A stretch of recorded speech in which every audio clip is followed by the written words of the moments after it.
Back on air with Presspass and live from Nairobi, Kenya, not Tokyo, Japan. I don't know why people keep telling me this. Yes, I've been in Nairobi all this time, ever since that roundtable conversation, and that Japan tag is not going anywhere anytime soon. And yes, this is what we're going to be talking about tonight. Mambo ya 2022 itakuja. Na ikija kutakuwa na wanaume na kina mama ambao watasimama. Is the attention on the 2022 succession politics by media necessary at this point?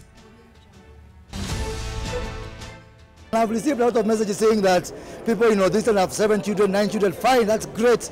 All we are saying is that census is going to be the final say.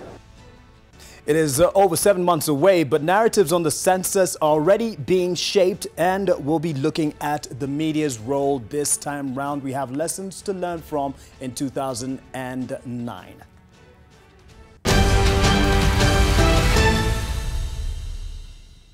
Good evening, my name is Mark Masai, and in studio we have 3 guests. One is actually on the way, but first, one is definitely not a stranger on NTV Air. That is Kennedy Mureithi, the man whose name betrays him, according to some people. But yes, he is our senior political reporter here at NTV, and we're glad we could have you. Thank you for staying on after the long shift today. And next to him is Shefo Okore. She's not also a stranger on your air because she's a contributor on many instances, although took a break after a while. She was a bit too tired of what was going on. She'll tell us a bit more about that. She is a policy analyst, and also joining us will be Masai Agaido.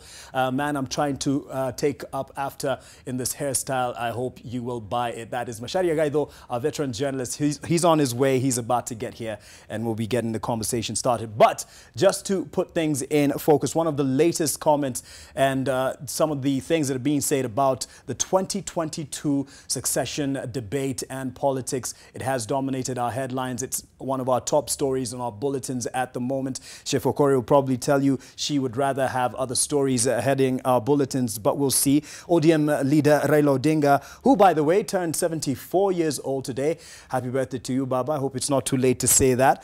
He today dismissed those who are saying that he is joining Jubilee Party and is in the same effort dividing it. He was speaking at the commissioning of the Mama Ngina waterfront. Let's listen in. Oh, Raila anakuja kuingia kwa Jubilee, anataka kufukuza watu wengine. Upuzi mtupu. Sisi tunasema tunataka tusaidiane, tufanye pamoja ili maendeleo yaende kwa njia ya haraka zaidi. Upuzi mtupu, as Baba would have to say it himself. And let me just put it first to Shefo Okore. And many people are talking right now about, not many people, the media houses, talking a lot about the succession politics. The man right next to you is one of the people responsible for the stories that you see. Do you think it's necessary now that we're giving this attention to the 2022 succession politics? It's in 2022, it's over 3 years now. Yeah, no, it's not. And it's not, and then I get to understand why it is, because then now you have to unpack the people who own media houses and why they want their stories to make So headlines. It's not and it is? It's not and it is, and I will explain all of them. Okay. It's not a thing of priority to many Kenyans, right? Because very many Kenyans right now are focused on getting their kids back to school, how messy that has become, right? And how for the past couple of months, we've seen, the new curriculum. We are pulling back. We are going forth. We are holding on to this. This is not happening. Is it approved? Is it not? Like, there's been so much confusion around that, And then the health system is in crisis, as it always is.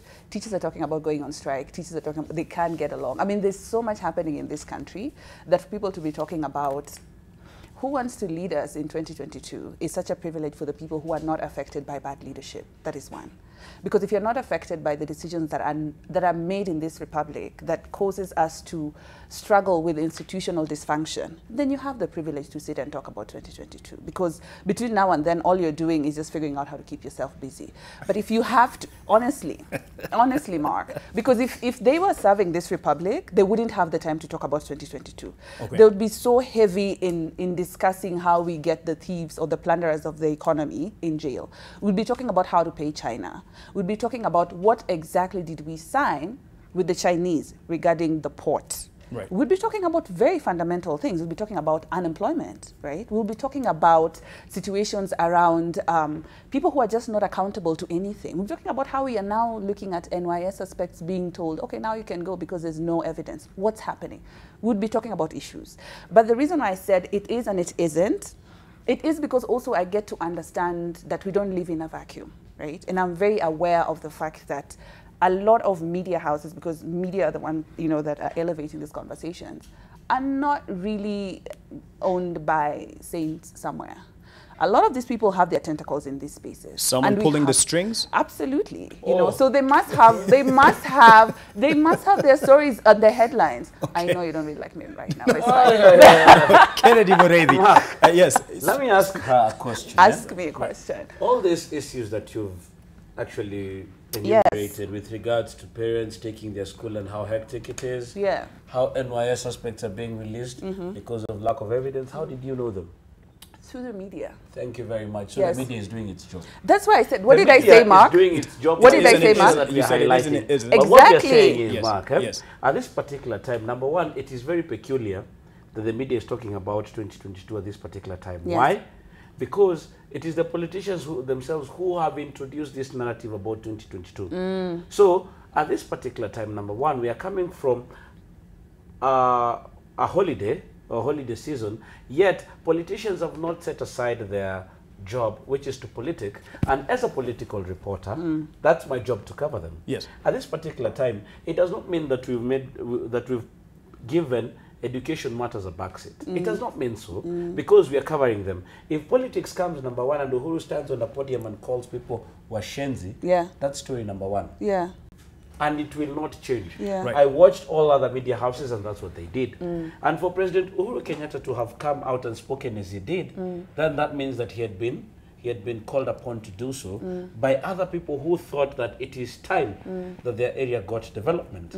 So yes, is the media doing what it's supposed to do, Mark? Yes, it is doing what it's supposed to do. Are we apologetic that we're giving politics prominence? No, we are not. At least speak for NTV. Speak for NTV. I'm not only speaking for NTV. Okay, you but represent political reporters. Every media house. You actually because represent number one, reporters, yes, I'm also a representative of the Political Journalists Association of Kenya. I am the chairman.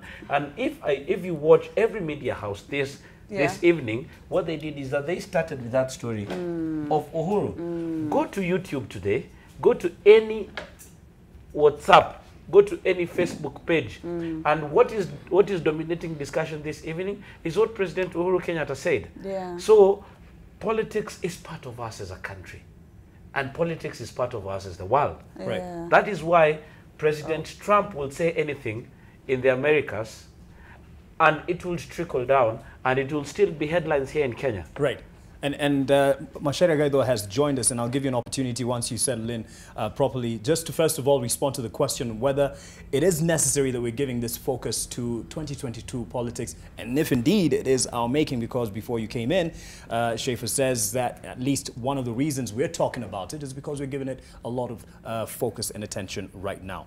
To his, unapologetic response, we also as a nation, we honestly do like talking about these issues, what the leaders are saying. Absolutely. Yes, so it's giving the audience also what they want. That's why I said it is and it isn't.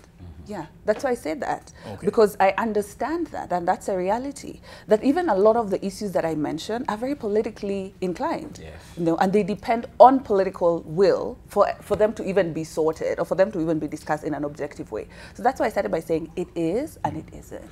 So I wasn't I wasn't leaning on, so castigating or saying, okay, so media is not doing their work because this is what they're doing and not leaving anything else. Because if you actually listen to what I said, when I started explaining, I said a lot of the issues that are out there that should be given more focus and should be expounded on more and that should be directed to the people responsible. And then I said also the other part which you did not like. No, right? But I want to because I'm very realistic about how these things play. I want to agree with her to a very certain extent. you cannot say that all these things are supposed to be political. One of the issues that I believe, and I still do strongly believe, and I have seen NTV do, is to remove the politics from all these things about the education. You know, I have a child who's in school. So by the moment that somebody is trying to politicize this issue about whether we should adopt a new curriculum or not, then that's where the problem comes in. Okay. I'd rather we stay with these things that are who's going to succeed 2022. What did Murathe say? Why did Uhuru call people Washenzi? Why are people from central Kenya right now, as I've seen on social media, trying to castigate what President Uhuru Kenyatta said? Because I come from that region. I won't lie. My name is Kennedy Muredi. That's why people say that my name betrays me. But at the end of the day, I'm one of these people who believe, and I know this thing is going to get me in trouble, but I do believe that we are part of those who are privileged. Yes, we are. It is time that the rest of Kenya was developed. That is what I think. All right, he's spoken his mind. That's what I think, personally. And Happy New Year. Happy New Year to you. Nice to see you. I hope you like my new look because it's closer to yours. You're following in good footsteps. Yes, and let's talk about this issue of our focus right now. This is 2019, just started. We're talking a lot about 2022 politics, the succession politics. Is that our place right now? Are we unnecessarily focusing on it? I would not say the media is unnecessarily focusing on it, but I would say politicians are necessarily focusing on it. There's a difference, and we can't avoid it. If we try to avoid it, we will be accused of killing news, of hiding things under the carpet. These are things which are being discussed everywhere, on public platforms, machinally in the villages. Yes. You, as media, we cannot pretend to set an agenda which is not actually what has become the public agenda. Okay. It does not mean, of course, that we should ignore other things which could be equally important. But the way these things have come up, that's it. And let's not forget that even if you're talking about development, development is politics. It's political. How development resources are shared is political. Yes. Right now it's about these regions not getting their share and so on and so forth. We have to report it. But I wish we could do more in terms of interrogating those claims. Okay. If somebody stands and says that Central Province is not getting enough, it's due share, I think beyond regurgitating what that fellow is saying, we should be able to pull out the national budget. We should be able to pull out the government development plans. We should be able to check out all the projects that have been launched in the past 3, 4, 5 years and tell our readers, is this true or not? Okay. And that's not difficult. Yes. You know why I want to agree with him? Right now, I'm a TV journalist. If I was sent by my media house to go downstairs and take what we call Vox Pop. Vox Pop is when you go there, put a camera and call on Kenyans to probably talk to you on camera. It will be easier to get someone to talk to me on political issues that are dominating the country than to talk to me about their 2019 goals or whether they want to do family planning or whether they want to take their children to school. It is easier to get somebody who is going to talk to you on politics. You say that to say what? You say that to say what? To make which point? To actually agree with Macharia Guy, though, that the country right now, everybody in every setup, everybody is actually talking about politics. Where I live right now, even the security guard wants to ask me, and I remember the day before yesterday, that is when I was on off duty, he sat me down akaniambia, unajua wewe ndio koko kwa TV. Ni nini inaendelea? Hii maneno ya Murathe ni nini? And you know, these are people who consume every bit that is coming from media. They take it as so do I want to agree with Macharia? Yes. Do I want to agree with him that it is time that we pulled out? And this is a challenge that he's given me and all other media houses. Yes. Let us pull out from the budget what has been set aside for Central, what has been set aside for the whole of Mount Kenya. Because I'm coming here having also covered this, the same MPs, over 100 of them who are in Naivasha, and they said categorically that they felt left out. It was even becoming increasingly hard for them to access cabinet secretaries because they were accessible to other people, but people from Mount Kenya could not access them at all. And we'll get to that talk about, you know, the national cake and who's having what piece. Schaefer, you earlier, you know, told me, I don't know if this was in confidence, that you had switched off. Clearly. You had switched off for a bit. And that's another reason that people say they're tired of our media talking about siyasa, siyasa, siyasa. Is that one of the reasons that you switched off? Is it because you're frustrated by what you hear or how we report the issues? So because I work in a space of, I work in the governance space, I work in the youth space, I work in the women's space, I work in the feminist space, I work in the democracy space. I work in spaces that are very human-centered and require you to be completely plugged in. Okay. Right?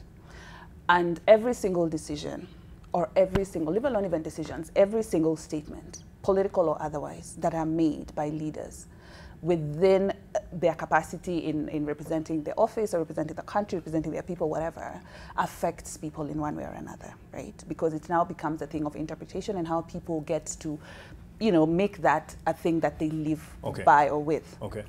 So when I said I got tired and I switched off, it was because I was exhausted of speaking and the leaders hearing, because they do hear. That's also another thing that we assume, that they don't hear us. They actually do hear us, but they have the choice of opting out and choosing that I will actually not take this up and work on it, right? Okay. So for example, if Masharia says, we need more glasses of water, someone says, oh, I hear that. That's a very important thing. We do need glasses of water. And then they're like, but that's not really my plan. And that is simply because there's absolutely no consequence for being a terrible leader in this republic. So people like myself, in the different spaces that I engage, I get to engage people who suffer from the consequences of bad leadership, and it's exhausting, right? Okay. So health, for example, when public health care fails, right, and we have doctors in the streets marching and saying, hey, we need more money plugged into this, we need you to honor our CBA, we need you to do this and that, so that we can be able to serve the millions of Kenyans who cannot afford private health care, right? And privatization, like we all know, doesn't really make things much better, it just makes stuff expensive, right? So the people who can't afford private education, health care, where do these people go? They go to the public system that is failed. And when they go there and it fails, they find people like me, whom they now come to and say, hey, so my mom is sick, my kid is sick. I dealt with a cancer case in this country that almost drove me crazy. Nobody even knows that, right? Because that woman had to die because she was misdiagnosed. And when she found out now it was actual cancer, it was in the last stages of it. So this is the thing. That's why I switched off. Okay. Because I needed to be sane, to be able to come back and fight the fight. Because this is a struggle.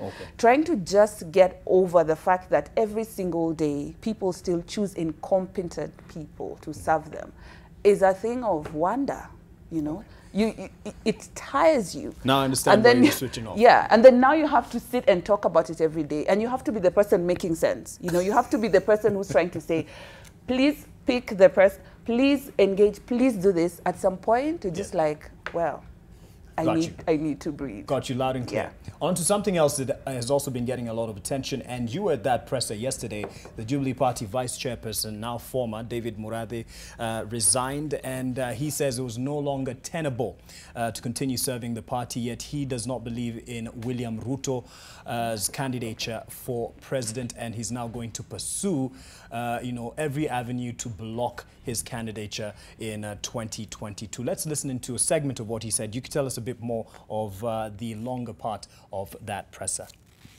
I have left the position. I have not left Jubilee, but if a new formation attracts us, we are free people. A lot of people who are wondering if they can behave the way he's behaving when he's number 2, they are worried how he would behave if then he ascends to number 1. There are so many issues of corruption and whatever which follow him all over.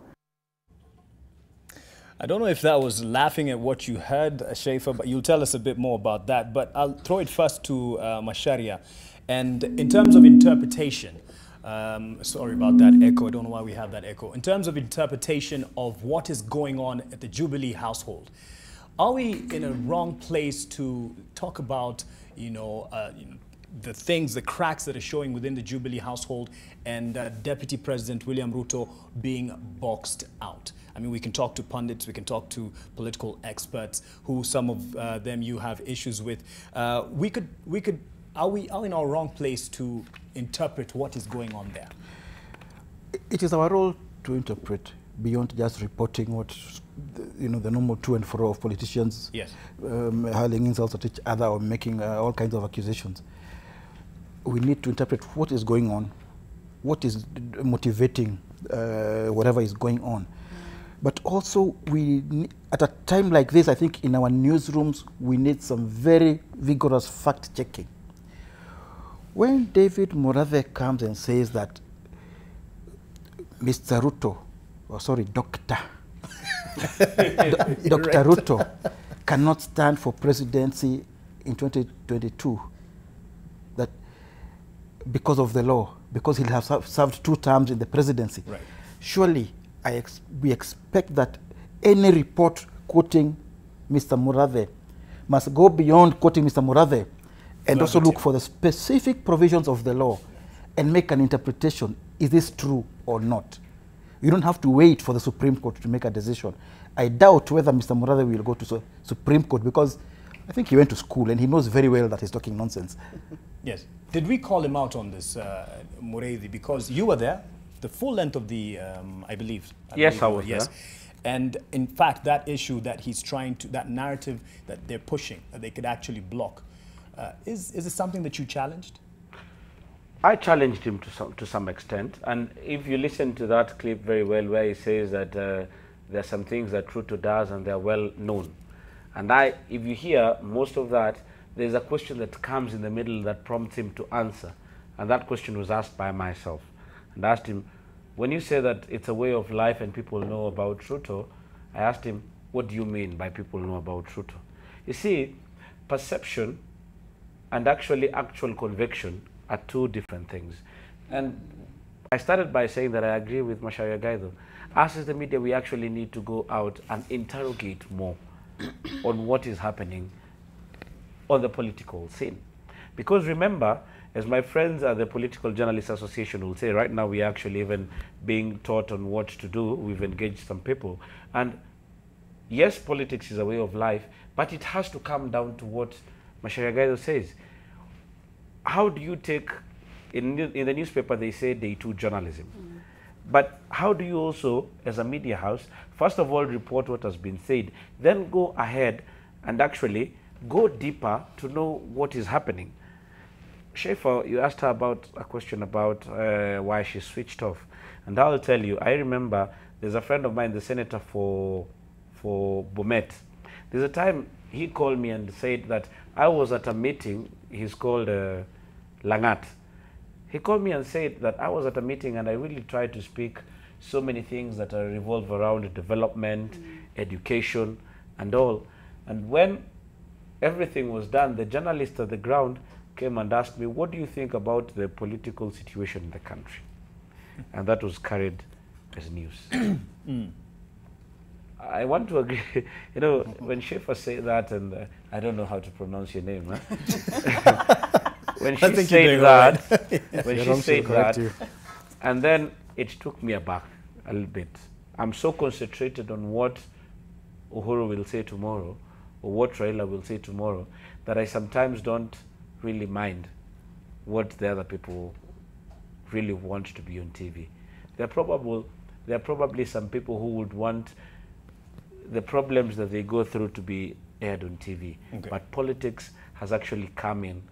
And because it is the norm, it is the driver, we've decided to take it as it is. Okay. But we fall short. This one I'll agree. Yes. We fall short of going beyond what the politicians have said.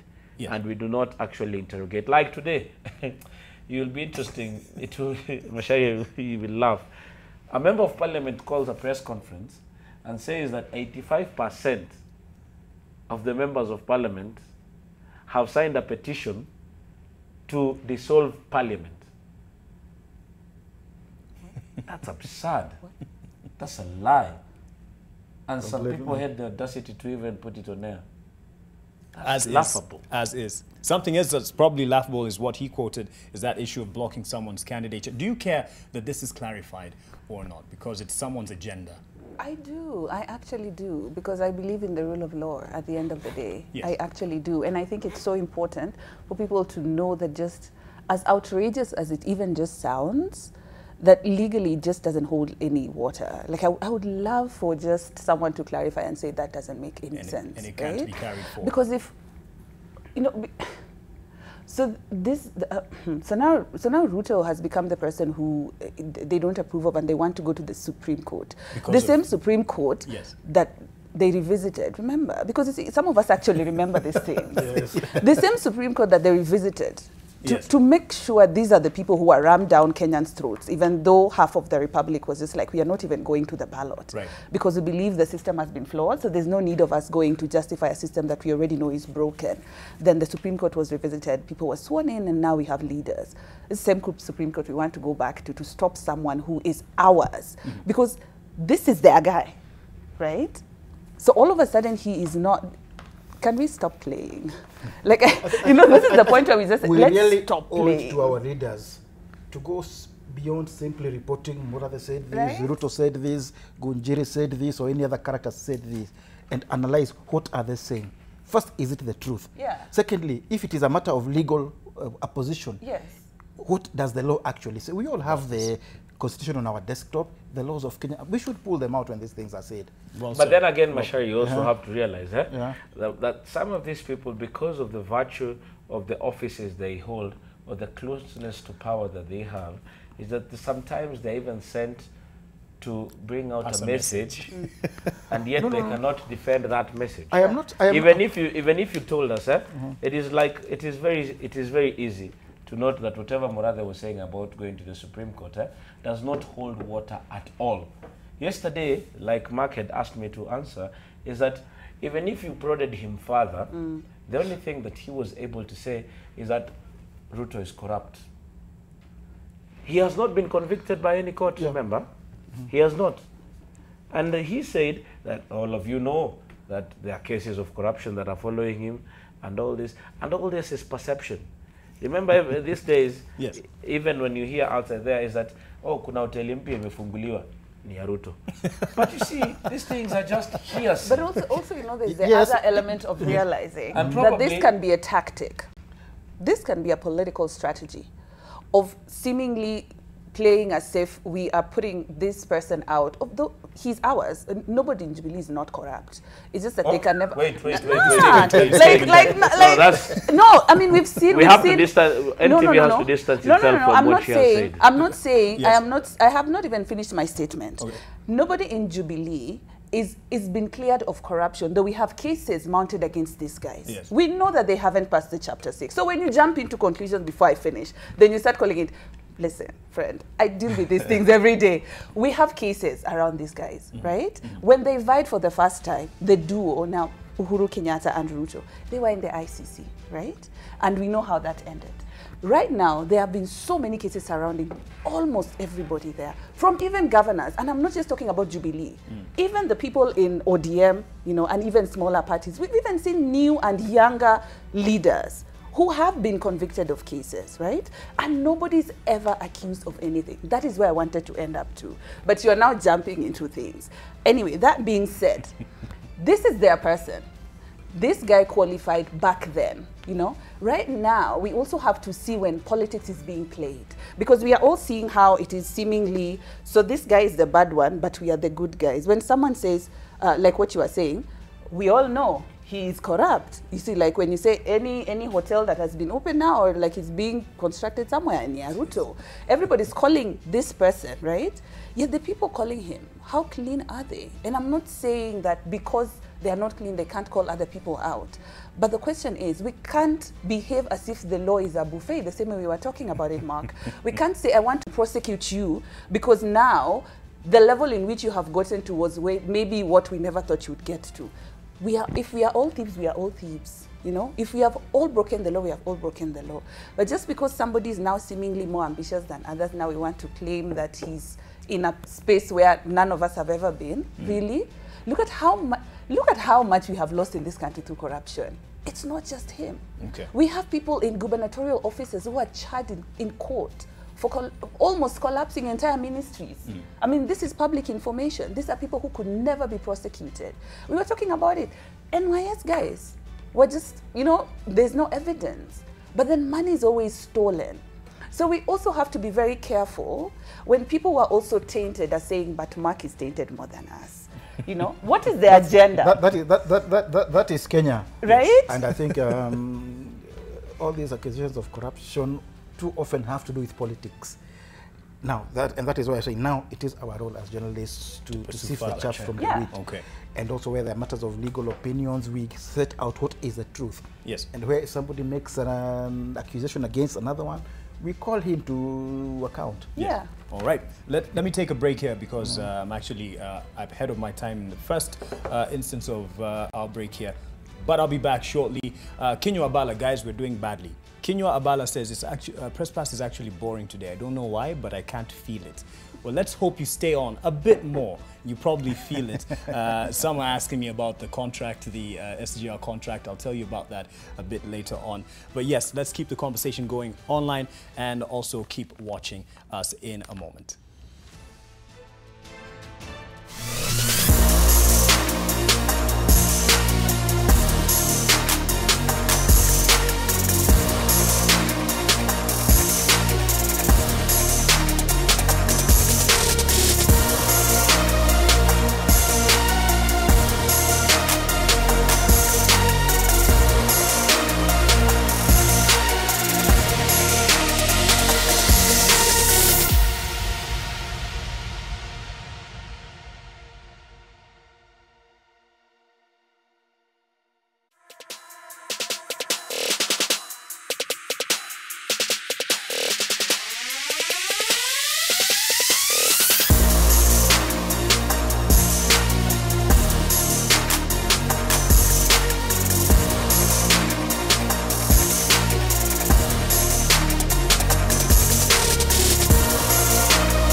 Welcome back. The conversation is going on as we're on a break, and it is about this. President Uhuru Kenyatta today told off critics who claim that he is ignoring the central Kenya region, and we all know who said this.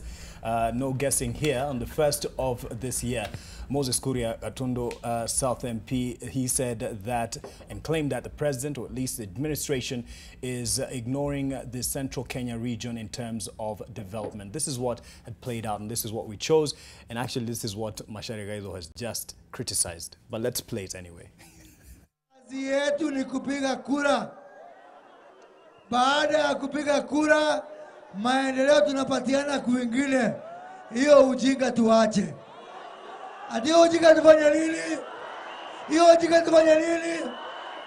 Kufungua maji kwingine. Kufungua barabara kwingine. Kufungua stima. Tukikuja hapa Kiambu, ateno horo wako hena certificate ya joy. We want a country where every single citizen is entitled to development regardless of where the leader comes from. Hiyo ndio siasa tunataka Kenya hii. Kwa hivyo hawa washenzi wawachane na mimi.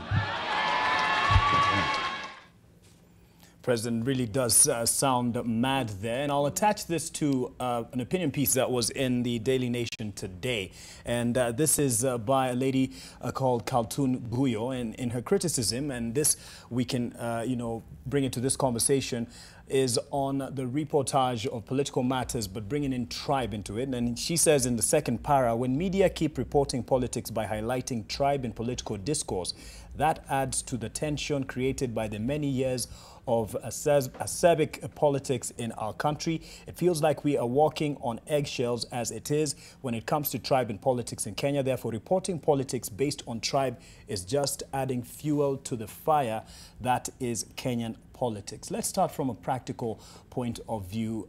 Kennedy Mureithi, when you're reporting this, and Moses Kuria is talking on behalf of Central Kenya in terms of development.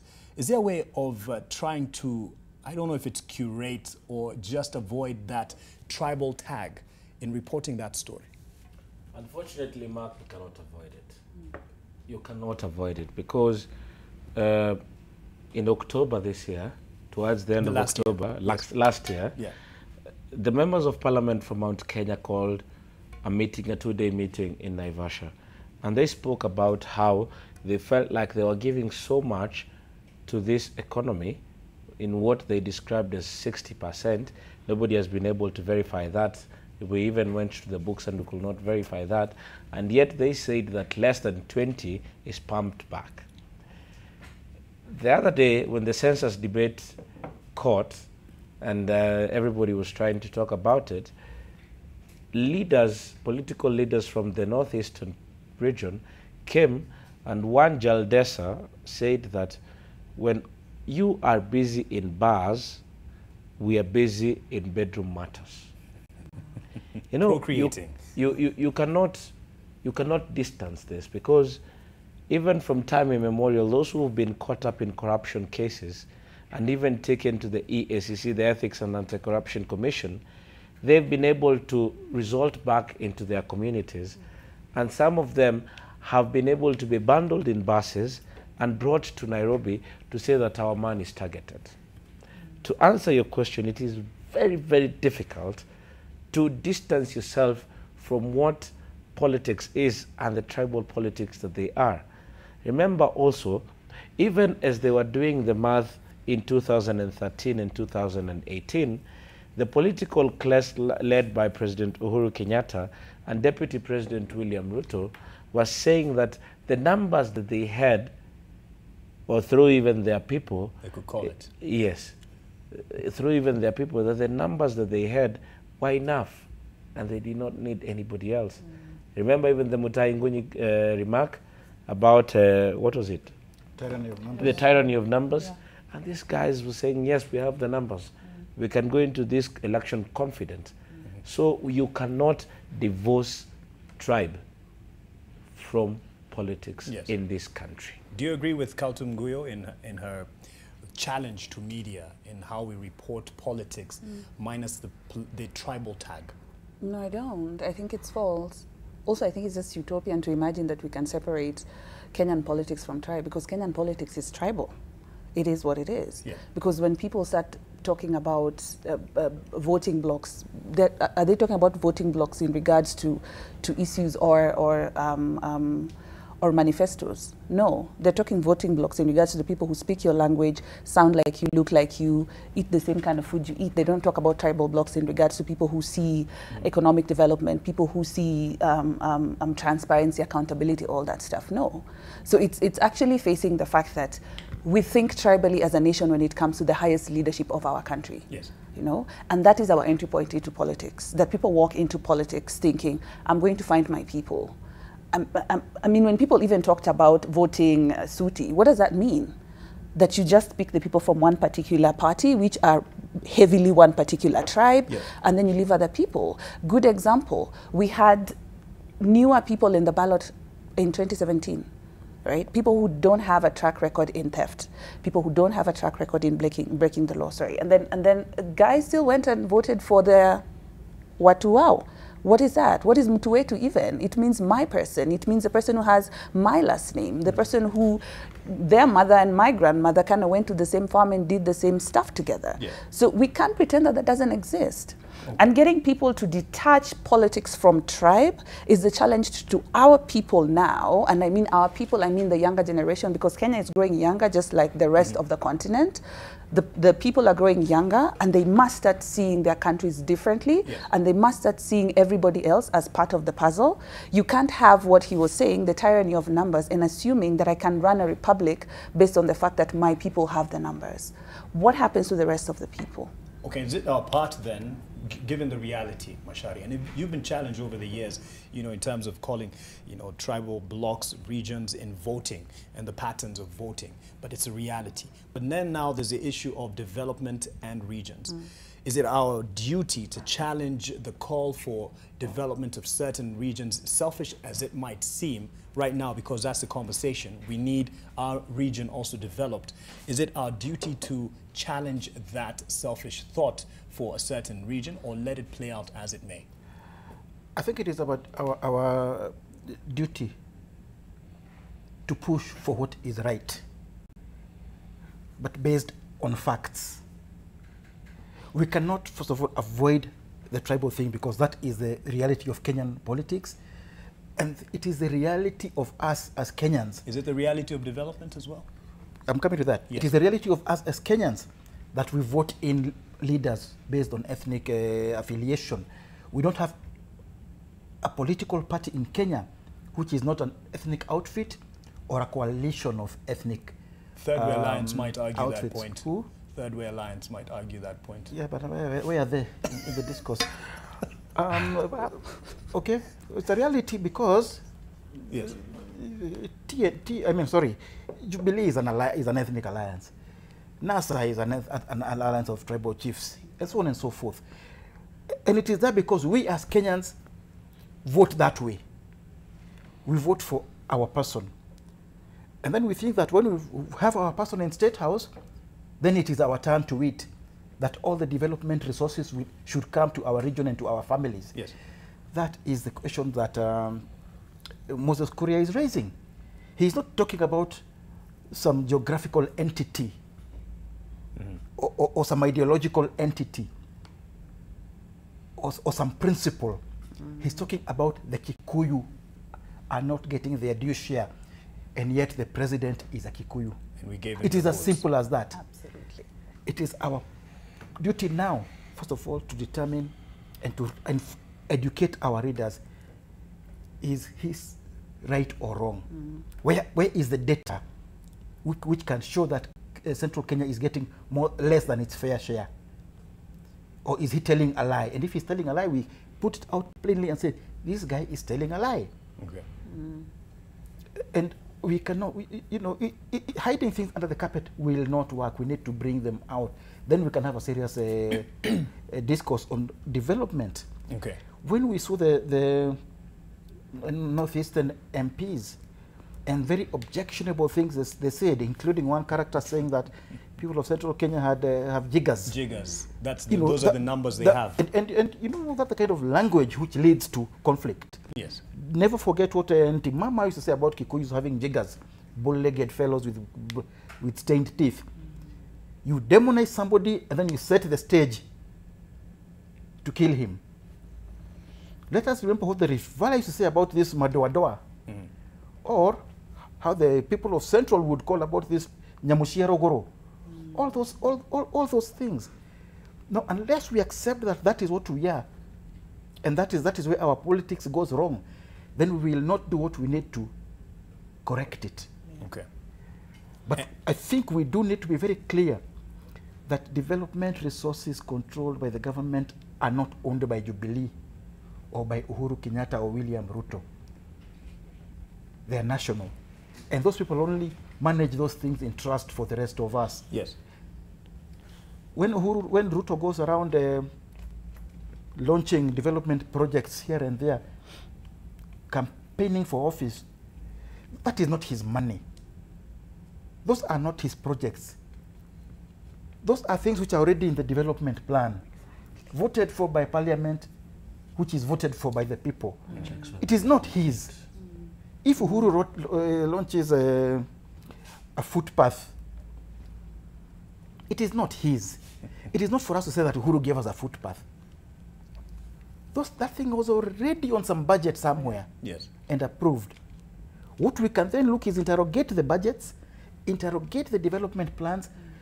Do we have equitable distribution of development funds? Something else that's big that we need to interrogate is the census that's coming up, because now people are attaching the numbers that they actually suspect or they claim should be for their tribe, and that should translate to development for their regions. And you've all quoted some of the things that were said this past week. Narratives are being shaped about this August 2019 nationwide census, and this is what some of the leaders had to say.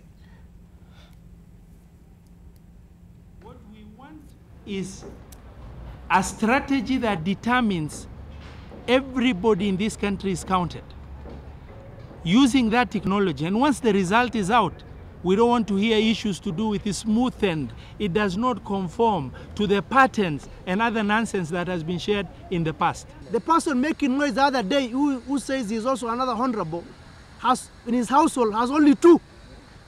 In my household, I have 6 and counting. And yet you want to compare your numbers and my numbers. And I've received a lot of messages saying that people, this one have 7 children, 9 children. Fine, that's great. They are Kenyans first and Somalis second. So we are proud of that. All we are saying is that census is going to be the final say. When most of you are busy having good time in bus, we are busy in Martha's bedroom. Therefore, people should just realize that other people are having strategies just like they are doing. There's a form of tyranny of numbers that's coming here in this discussion of the census that's coming up. And there's going to be a lot of verification that will have to be done on our part. There are those who are claiming that, yes, as you've heard, they have 6 children in every household and adding as they're still busy. And just the other day, we had someone, I believe it was Jimmy Njigi, who was challenging people to, procreate and, put this family planning thing behind them. I remember that, and I sent him a message asking him how many children does he have. Did he respond? Not exactly. It was a private message. Let me put it that way. Kennedy, this is coming your way. People will start arguing their numbers.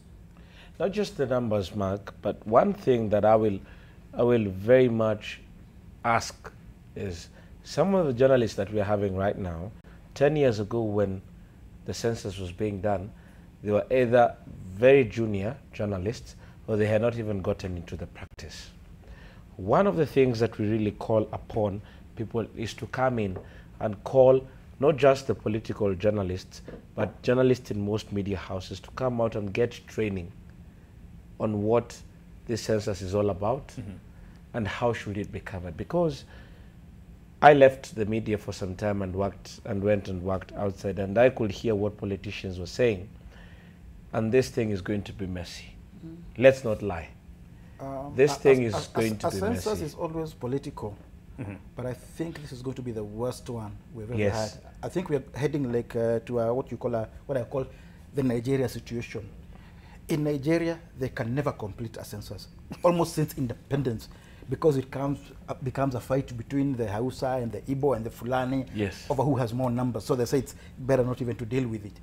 We are coming to, if we can see the kind of nonsense we are seeing from politicians now, they're already starting beating the war drums in advance about numbers. It's going to be a serious and it is matter. going to be as inconclusive as our elections. Remember in 2009... Can we try and intervene now? And remember, that's why I'm saying we really need training. Remember in 2009, the results were so disputed that did you even know the real numbers that we have? What I recall, we are thinking of 45, others are saying 50, others are saying 39, 40 million. What I remember is that the numbers for, I think, Wajir and Mandera and Turkana were withheld because they showed they were impossible in terms of the inflation of people say of residents. If you went to the pastoralist communities, in 1999, I think it took 2 years to release the results. Wow! Because the whole country, they had to withhold them until they did some verification, and eventually what they gave out was estimates rather than this is the outcome of the count. It was estimates. Right. And there are two things here. One is the incompetence of the bodies doing the counting. For instance, just right now I'm hearing they want to go digital, blah, blah. They have not even trained their staff. They have not even procured the biometric kits. And you know, when we count people now, we talk about biometrics. They have not even procured the kits that they need to do. The system that they're going to use. They don't have time. The census is supposed to be in August. Okay. Yes. You're a last-minute country. So there will be that incompetence there. Now, when you come, then the political interference. Then when combine the census, there is something else coming, which is the referendum. Then we have the constituency boundaries review. Oh dear. This is going to be an year like no other. It's like an election. It is an election year. No, he's breathing deep. Yeah, he's tough year. That's why I'm saying, not just the journalists, but everybody who is going to be involved in this needs serious training. All of us. Yes. All of us need serious training. And I think so what you were asking about, should media and what he suggested about training. So it's not just training around the people who get to report. Can we also just educate people who are going to be counted? Yeah. Okay. Right? On the fact that why are we even doing a census? Why do we do a population census? Why should I count you and him and her and her? Why? Because what the message that will get to the population will be, this is a political strategy. Yes. As that feeds into the referendum. And then we and 2022, right? So we can pull it back and say, hold up, that is fine and good. Stay on that lane for a moment. But let me tell you why we need to do a population census. Because this is supposed to help with our policy planning. Because the county government, now that we have devolution, is supposed to be able to use this data to know how many young children are in this county, or how many young children do we have, if we break it down to even ward level, right? Yes, then what do we need? Exactly. You know, what has been the migration since the last census to now? Where are most young people? Are the numbers of young people actually what they are? You know? How many people are dying of XXX? Oh, what is happening? Like, we need to know. Are there more women than men? And if there are, what is supposed to be done? We need these numbers for a lot of things. And it feeds into not just government planning, into civil society, into NGOs, into CBOs, into private sector, even if they have to figure out where are we investing? Because the population has shifted to this number. And that information needs to get out. And let's remember, it is not just about counting people. Yeah. It looks into so many other things, exactly, including development patterns down to the village level, the number of goats and sheep and what have you in this region, the economic abilities for people. All those things. It matters so much in terms of development. So I think we owe it as a media to learn, first of all, And secondly, then to inform our readers and viewers, this is what a census is about. This is why it is important. It's a grey area, man. Beyond, because otherwise the narrative will be controlled by those politicians who are talking garbage, saying my numbers are more, or I am more active in the bedroom. I think really... Just as Shefa said, is that all of us who are going to be involved, be it that you're going to be carrying out, be it that you're going to be reporting on it, nobody should actually come out and try to pretend that they're Mr. Know-it-all. This is a different thing altogether, because what Shefa has said is, it is now going down to the ward level. I want to know that how many people are in my ward. And this is a new parameter that is going to be introduced from what we had in 2009. So it is a very interesting thing that I want to accept as media. Probably other people will want to lie to you, but I don't think we are prepared for this. Because politicians are having meetings every day, and in this year they are going to intensify. They are not going to be seen so much on TV, but they are going to be seen so much in political barazas in the different places that they do come from. And one of the things, as Macharia has said, is that they will be beating the war drums, preparing their people. You remember in 2009, there are people who are going to some areas that I do not want to mention for fear of victimization, and they will say that wewe wacha, sisi tunatoka hapa na ng'ombe, tunaenda kwingine, utahesabu aje watoto. There are some places you will go and you'll be told, sisi kwetu hatuhesabu watoto. Ukiulizwa and you asked how many children do you have, and they were saying 15, and yet they have about 4 to 5. So that it is recorded that they have 15, so that the community does not look down upon them. And you see, these are issues that we must address. How is this thing going to be discussed? Just as politicians have taken up the question of the IEBC, wanting it to be discussed and to be reconstituted at this particular time before we head into the 2022 elections, we need to have started talking about this census and how it is going to be conducted and how we are going to get competent people earlier on, probably a year ago or a year and a half or 2 years ago. But this time round, I'm looking at a recipe for disaster. We need to look at, is the Kenya Bureau of Statistics being given enough money to even carry out this thing? How prepared are they? Are media houses even trying to engage them, or are we just outside there looking at what Raila and Uhuru will say about a cabinet reshuffle, or what Uhuru or what Ruto will say about Murathe, or what his lieutenants are saying? Because just from what we have learned this minute, we are looking at a very heavy diary going into 2022. And most of these things are going to be midwifed by the current president, who is President Uhuru Kenyatta. Are we prepared as a country? And if not, are we going to get training within the short time that we have? Wow, I mean, I dread that time that comes, but we shouldn't dread it, we should prepare, because it really definitely is going to be a very engaging time for the nation, not just for the media, but for everyone involved. They're going to come to you, and I hope you won't open to just anybody, because we know what happened in 2009. Other people came in the name of doing a census, and I think they took more than they found there. So anyway, we're coming to the concluding part of Presspass. I'll answer the question on that contract when we come back and give a chance for last points of conclusion from my panel. Stay with us.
my goodness. There's another conversation that's taken up, you know, the focus when we were on the break. And I'd given you an opportunity for a break so you can think of your concluding remarks.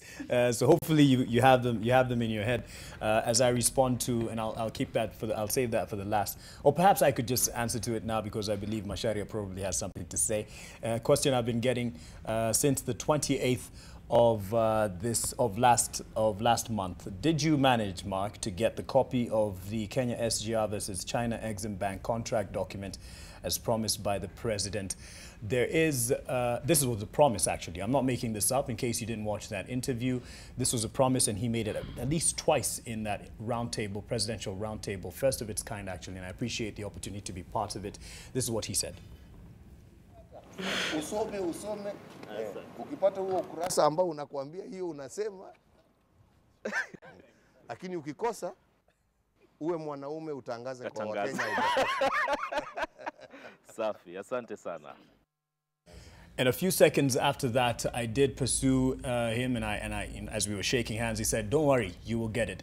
And I even asked the spokesperson for State House, that is Kanzadina, who assured me that we will definitely get it. This was the end of last year. Festivities were still on, but we were told in terms of protocol, this is a document that we would be getting from the Transport Ministry, and we would need to wait until they are back, you know, on duty and definitely get it. But we got the promise, and we followed up even, I believe it was last week, with my managing editor, Emmanuel Juma, who got the assurance, even from Mr. Waita at State House, that we will get this document, and if indeed we get any challenges, we should approach him and we'll get all the help that we need. So we're just putting it out there. I don't have it yet, and when I get it, I will put it out there because it's not just for me.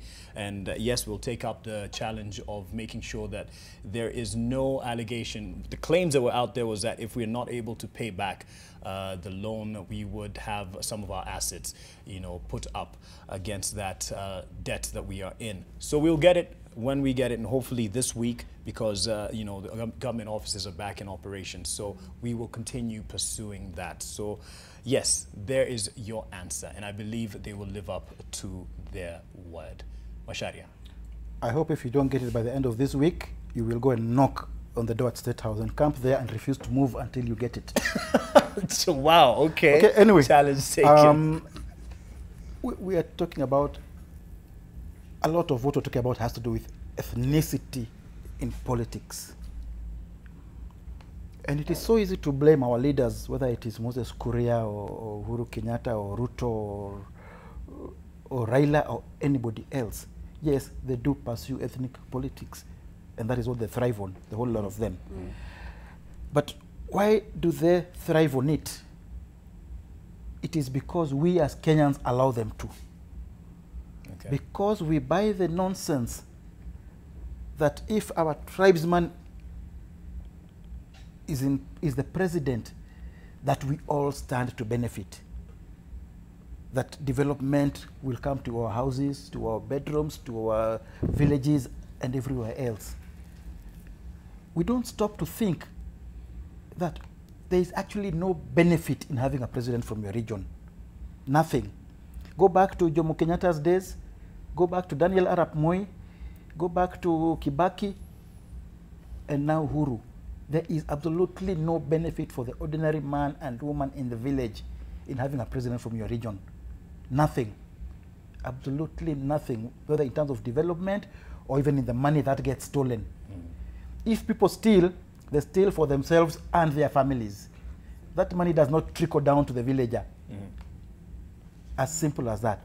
There is no benefit in me having a president from my village or from my county or from my region. I think that is what we as Kenyans have to internalize. That when these people appeal to us as Kikuyus, we Luos, we Kalenjins, we Borana, it is not us. It is for the benefit of them and a few cronies. Yes. And until we get out of that mindset, we will be stuck in this rut. I think it is up to Kenyans to realize that let us vote for people on their record, on their policies, on their programs, and not on tribe. But we've attempted to push that message, and I believe you've been monitoring this, but is it so ingrained in our DNA that regardless what we say, or irregardless as our president says it, regardless what we say, it won't hit home. People will still read that same message. Yes, to some extent, because, so the analogy is this: we look at it like being in extensively abusive long-term relationship for 55 years. That's how long we've had independence, right? And then you show up as this excellent leader who has a vision and sees the promised land, and okay, so now the promised land was really overused the last election, but seeing a land where people have dignity and people are included and people are represented, and we believe in equity and all these things that we actually can have as a republic. And presenting this to someone who's constantly been in this abusive relationship and who's also very adamant at the fact that I am okay with this abuse, right? And realizing that that is a complex battle, and realizing that as much as we are calling out people to be responsible, and I'm one of those people who says very boldly, you are a representation of your leaders, you know, a spitting image of that person. And because of that, you have to understand the link that you play and the responsibility that comes with that. Yeah. These leaders don't come from a membrane, they don't come from heaven and fall onto us. We elect them, and we elected some of them twice, boldly with our chests. So right now, what we need to do as a people is come out and say, we failed ourselves because we still went back and fell into the stupidity of my person sitting somewhere is going to help me. Clearly it isn't. Can we accept that? And then can we say, so because that isn't working, we need an alternative way of engaging this leadership right now. And it starts from ward level, because we also are not going to talk about miracles of, oh, we want to go and change the presidency.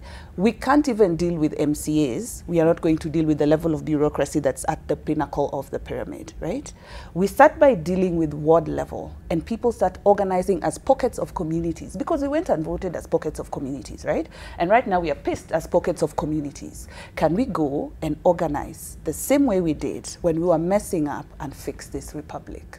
Because it is possible, first of all, for someone like me who's seen how people can actually think and start to do things differently, even though it is slow and it is tiresome and it is exhausting.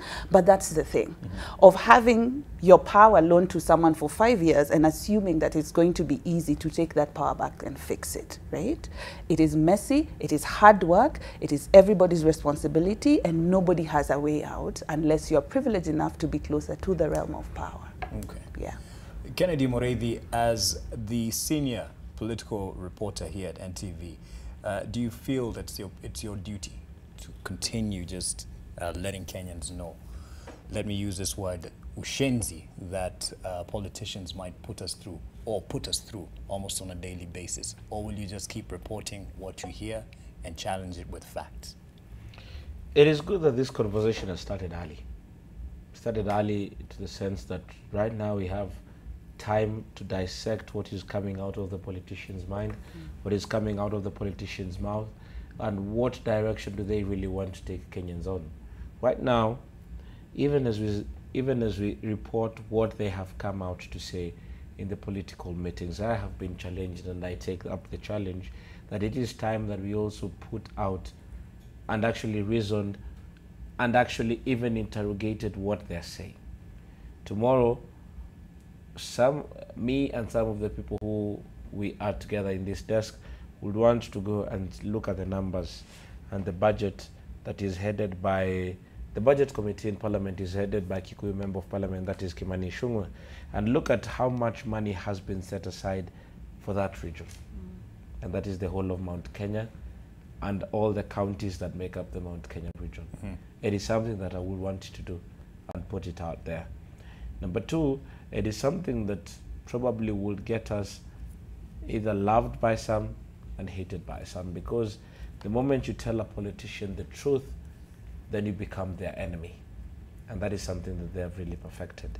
Okay. But one thing that I want to take out from this meeting that we've had today, even this discussion, is the importance of fact-checking. Fact-checking is so important that if we put it out there, Kenyans will become more enlightened. You know, no politicians want the populace or the people whom they govern to be empowered at any one particular point, so that they can continue making sure that the points that they have come out as importantly and without questioning. So today, what we saw from President Uhuru Kenyatta, and he said that, I want to develop the whole country. It's a matter that was said by also his now big brother Raila Odinga. And one of the things that did not need me to fact check is just remember the last time that I drove to Meru and what I see on the road, and when I drove to Western when I was yet in school or something, and you see that these are two different worlds. I might be called out because of supporting what the president has said, and probably I'll be accused of bias later, but probably I just look at these parallels, and it is something that needs my eyes to see. I've even gone to Northeastern. It will take you 3 days to get there, unless you're privileged enough that somebody will pay your air ticket for you to get there within 2 hours. And if you miss the flight back, you'll have to wait for another flight or use the road for 3 days.